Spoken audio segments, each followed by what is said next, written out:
Hello guys, in this video I'm going to show you how to enable the scrobble to last FM function on the MP3 downloader YouTube player application.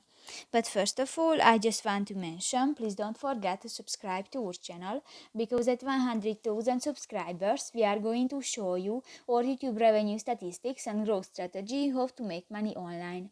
So let's jump into it. First of all, open the application on your device.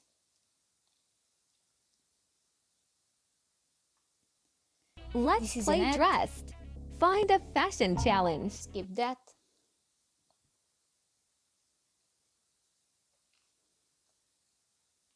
And you click to the three lines at the upper left corner of the screen.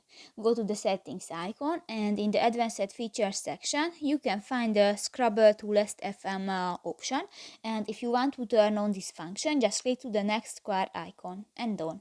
So that's pretty much it for this video guys. See you in the next one. Bye bye.